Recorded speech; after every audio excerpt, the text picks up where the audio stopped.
Okay, huge movie fanatics coming to you, and I wanted to do this before winter, and not that it's ever going to. It's freaking freezing and crappy. It's snowing right now a little bit. Yeah, I see that. Dun dun. I can't help but going dun dun. They use that in the movie too. That's great. Yeah, that's what I love about it. Now, this I can't remember when this came out. 2011. 2011 October. It was intriguing to me. It was like, oh my god.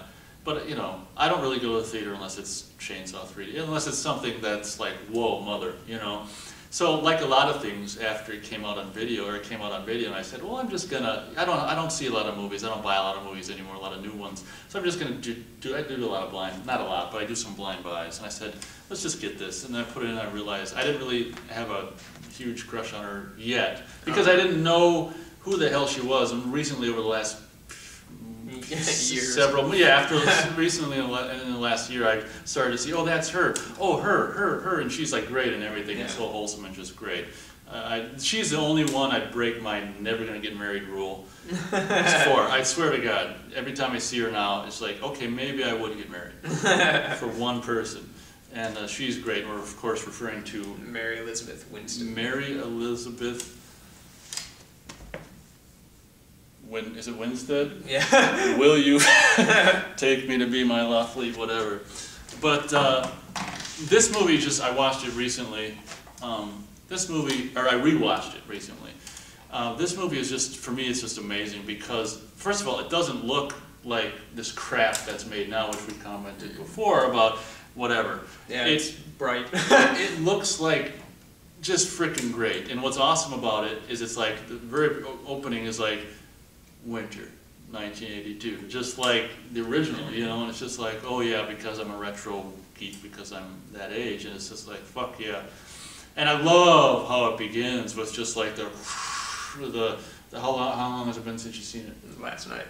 So it's been a while. So where the things drive, you see it for the first time last night, where the snowcat's driving, you know, and it's just like, you know, and it's just like, what's this? And it's just, and first of all, it opened like very much like the remake, John Carpenter's one, where the desolate, and it's just like, fuck yeah, I'm going back to the Thing world, and this is great, and I just love how it opens. It was a nice companion piece to the original. I thought it was an amazing companion piece to the original, and I can't believe it was made because they told it from the makers of Dawn of the Dead remake, which take it or leave it. There's I liked it at the time, but I like it.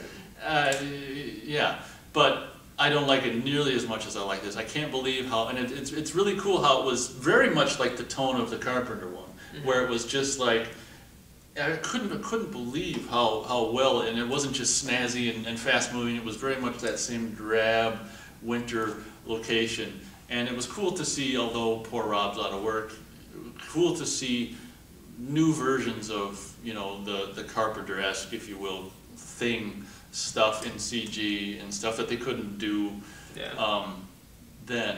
And what was, to me, this is like a perfect example of a prequel, by the way, because what we see is we see them doing all this stuff that we saw the after effects of in the Carpenter one, which was cool from a nerd fan geek aspect. It's like, oh cool, they're digging it up, and oh cool, that's how that guy's face gets melded with the other guy's face. And they almost do it too much, almost to a certain extent, but it's kind of cool and not cool in a geeky way at the same time. And again, Mary Elizabeth is just fun to watch, and just like just a whatever, all around just normal, wholesome, non-slut, you know, just nice little girl and all that. And I like the fact that, you know, there was hints to it, but they didn't go with any goddamn fucking love or, you know, I mean, there was looks, but that's all they did. And I like that, because I hate when every movie feels like it's got to have like a scene for the trailer, you know, just ugh.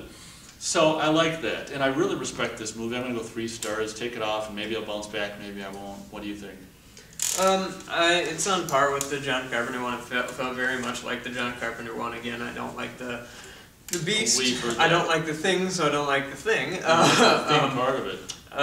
But it looked very much similar to the Carpenter one. The only thing I wish is that they'd probably should have shot on like old stock film or something like that, just to make it look a little more deteriorated, like the old thing looks now.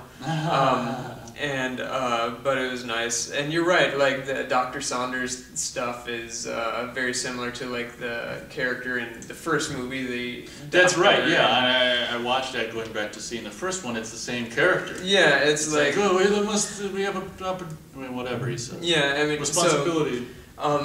So this, ironically, is more of a remake of The Thing from Another World than Carpenter's Thing is. Yeah, and so I like that aspect, and I like the closing credits of this movie, which take you to the moment the perfect prequel ending of a movie. That is fucking great. That was pretty cool. I'm gonna give it 2 stars. I mean, it's what'd you give Carpenter one? 2 stars. Oh, okay. I mean, they're about the same. I like her, and I like the guy in it. I don't know who he is. I've seen him before. Yeah, he was in Star Wars Episode 2 and 3. He was not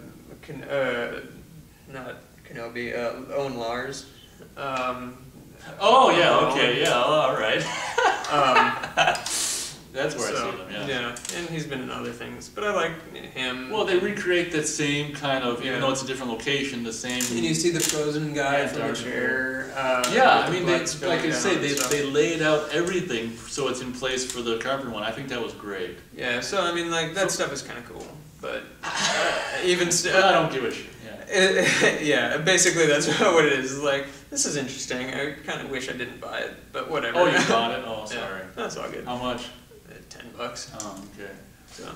One thing I gotta say was kind of cool from I generally don't see a lot of design work or anything that I care about, but when they go into the alien ship, there's this weird thing, I don't even know what the fuck it is, and that's one of the things I like about it, where I don't know if, well, yeah, you saw it last night, so you shouldn't remember, that little, like, those boxes, those cubes, just that, it's kind of in the background, but they walk past you, I think someone walks behind it, and it's like, I always make a joke to myself, I'm like, well, that visual effect never got rendered fully. I did like that moment. Wasn't that cool? It's like you don't know what this shit is. Yeah, it was very kind of alien. It was like, and it also kind of helps. It doesn't, because it doesn't make sense. It helps how the thing doesn't make sense. But I thought the movie started falling apart a little bit for me when she got into the spaceship, and I was like, this doesn't really. Well, the ending is not perfectly sound and strong with the spaceship stuff, and I guess one of my arguments is, why did this thing ever leave the ship